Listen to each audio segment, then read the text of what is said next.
2026 Dünya Kupası'nı İspanya kazandı ama bu Dünya Kupası ardında birçok şüphe bıraktı. Mesela Dünya Kupası'nda kullanılan topun uzaktan yönlendirildiği konuşuldu ve buna dair sosyal medyada birçok video döndü. Bunun dışında Economist dergisinin kapağında ortaya çıktığı iddia edilen bir mesaj, turnuva boyunca tekrar karşımıza çıkan 19 sayısı ve Arjantin'in özellikle kullandığı iddiaları. Dünya Kupası'nı gerçekten futbolcular mı kazandı, yoksa biz sonucu çoktan yazılmış bir senaryoyu mu izledik?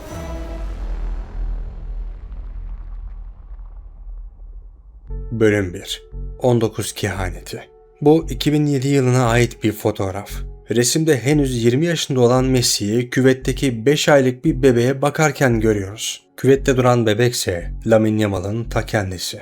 Ve bu ikili 2026 Dünya Kupası'nda karşı karşıya geldi. İnanılmaz bir şey değil mi? Ama daha ilginç kısımlar da var. Hikayenin arka planı şöyle. Barcelona o günlerde UNICEF'le işbirliği yapıyor ve yardım organizasyonlarında yer alıyordu. Katalonya bölgesinde yeni doğan bebekler ve aileleri Barcelonalı oyuncularla bir araya gelip fotoğraf çekilecekti. Birçok futbolcu farklı çocuklarla resim çekildi ve bunların içinden Lamine Yamal, gelecekte dünyanın en iyi oyuncularından biri olacak olan Messi ile eşleşti. Tamamen şans eseri. Yamal büyüdü ve tıpkı Messi gibi dünyanın en yetenekli ve potansiyeli en yüksek futbolcularından biri olarak gösterilmeye başlandı. Tıpkı Messi'nin gençliği gibi. Ama işte sonradan ortaya çıkan bazı detaylar bu kadar da tesadüf olabilir mi diye insanı düşündürmüyor değil. Mesela Messi Dünya Kupası'nda 39. yaş gününü kutladı.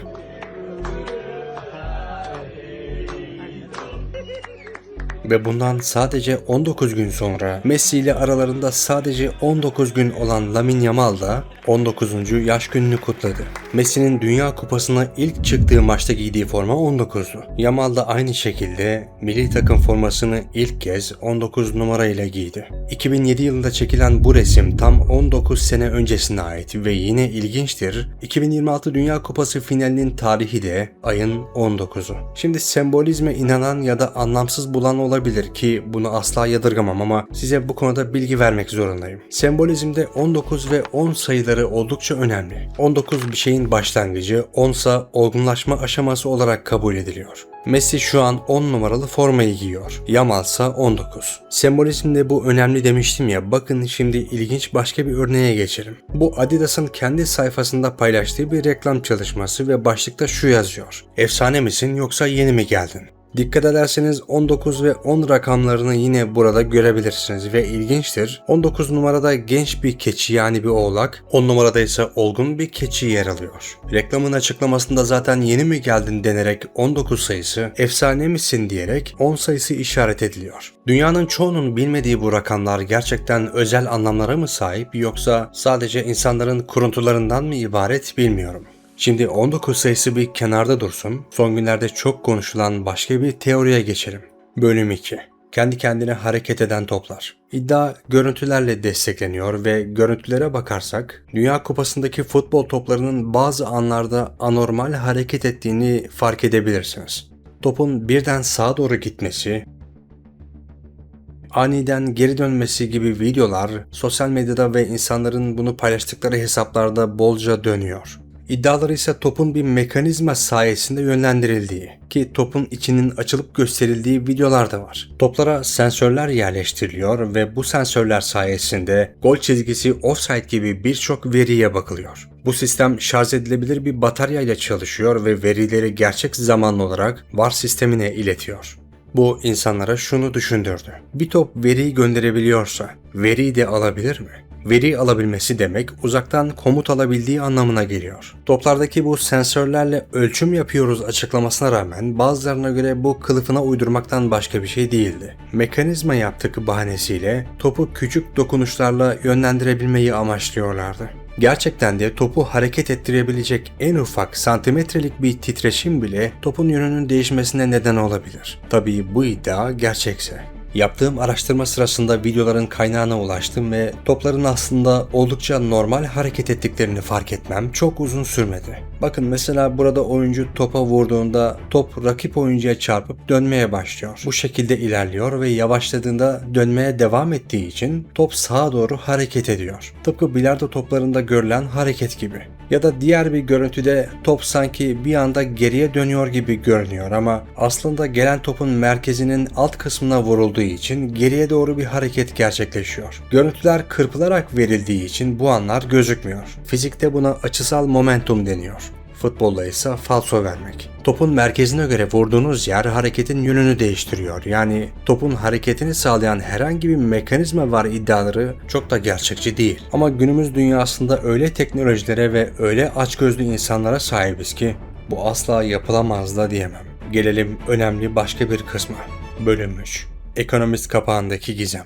Dergi her yıl tek seferliğine gelecek yılın önemli olaylarını ele alan özel bir sayı yayınlıyor. 2026 kapağında da birçok sembol ve çizim yer alıyordu ama Dünya Kupası için dikkat çeken ve bizi ilgilendiren kısım genel tasarımın bir futbol topunu andırması. Ayrıca sağ tarafta futbol topuna vuran bir futbolcu da görünüyor. Bu Dünya Kupası'nı ana tema olarak kullandıklarını açıkça gösteriyor. İşte kupa finali belli olduktan sonra kapağın genel renk düzeni insanların dikkatini çekti. Neredeyse bütün kapak mavi ve kırmızı renklerden oluşuyordu. İşte teoriye göre kapak en başından beri finaldeki ikiliyi işaret ediyordu.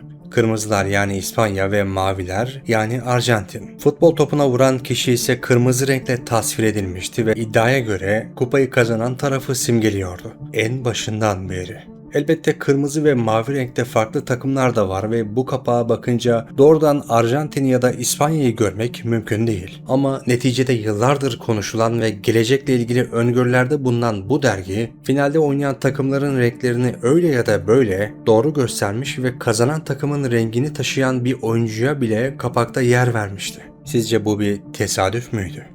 Böyle ayrıntıları fark etmek için bazen yalnızca bakmak değil, farklı alanlarda bilgi sahibi olmak da gerekiyor. İşte Sorbil tam da bunu sağlıyor. Kendini geliştirmek istiyorsun ama tüm kaynaklar pahalı ve paranı harcasan da öğrenmek istediğini öğrenemiyorsun. Sorbil ise çok farklı. Sorbil, Türk girişimciler tarafından geliştirilmiş, yüz binlerce kullanıcısı olan yapay zeka destekli online bir eğitim platformu. Aboneliği bir kez satın aldıktan sonra platformdaki tüm eğitimlere ve yapay zeka eğitimine sınırsız erişim sağlayabiliyorsun. Sorbil'de yabancı dil, yazılım, kurumsal ve kişisel gelişim kategorilerinde yüzlerce sıfırdan ileri seviyeye uzmanlar tarafından Sorbil'e özel hazırlanmış ve denetlenmiş eğitimler var. İngilizceden Excel'e, JavaScript'ten diksiyon eğitimine kadar aradığın tüm eğitimleri bulabilirsin. Sorbil'in yenilenen uygulamasıyla indirdiğin eğitimleri artık internetin olmasa bile izleyebiliyorsun. Tamamladığın her eğitim sonunda Sorbil'den uluslararası geçerli CPD sertifikası alıyorsun. Sorbil'in Gemini 3 tabanlı yapay zekası Billy tüm eğitimlerde uzman olan senin kişisel eğitmenin. Billy dünyada bu seviyede gelişmiş tek eğitmen yapay zeka. Eğitimlere seninle birlikte katılarak senin hangi konuyu izlediğini takip ediyor, eğitimden ayrılmadan tek tuşla izlediğin konuyla ilgili sınırsız egzersiz ve konu anlatımı oluşturuyor. Tüm sorularını anında kapsamlı şekilde yanıtlıyor ve cevaplarını kontrol ederek efektif bir şekilde öğrenmeni sağlıyor. Bu sayede hedeflerine hızlı ve güvenilir şekilde ulaşıyorsun. Fiyatına gelirsek. Sorbil Premium aylık 199.99 TL ve yıllık 839.99 TL. Ama bizlere özel Nigma 40 kodunu kullanarak %40 ek indirimle birlikte yıllık abonelik yalnızca 503.99 Türk Lirasına gelmekte. Kod web sitesine özel ama tek abonelikle mobil uygulamaları da kullanabilirsiniz. Hemen kupon kodunu kullanarak gereksiz harcamalar yerine kendine, geleceğine güzel bir yatırım yap. Bölüm 4. Arjantin'in kullandığı iddiası. Maçları izleyen ve objektif olan birçok kişi sanırım bunu düşünmüştür. Arjantin'in çok kolay takımlarla eşleşmesi, tartışmalı pozisyonlarda lehine kararların çıkması ve FIFA Başkanı Infantino. Bazılarına göre FIFA, Lionel Messi'nin son Dünya Kupası'nda Arjantin'in erkenden elenmesini istemiyordu ve kritik anlarda verilen kararlar Arjantin'i turnuvada tutuyordu. Çünkü Messi'nin oynamaması demek, izlenmelerin hatta heyecanın oldukça azalması demekti. Örneğin Messi'nin Cezayir maçında kırmızı kart görmemesi, Mısır maçında yaşanan olaylar, İngiltere maçında golden hemen önce Messi'nin yaptığı faul ve bunun VAR'dan iptal edilmemesi skandalı. Arjantinli olduğu söylenen FIFA başkanının maç izlerken kendini gizleyemediği anlar da işin tuzu biberi oldu. Düşünsenize, 19 yıl önce çekilen o fotoğraftaki iki kişi 19 yıl sonra 19 Temmuz tarihinde Dünya Kupası'nda birbirine rakip olacaktı. İnanılmaz bir hikaye. Bu bile başlı başına bir heyecan, bir merak barındırıyordu. Planlansa ancak bu kadarı olurdu dedirten türden bir olaydı. 2026 Dünya Kupası sadece sahadaki futbolcular arasında oynanmadı. Aynı zamanda gerçeklerle teoriler, teknolojiyle güven ve gördüklerimizle inanmak istediklerimiz arasında da oynandı.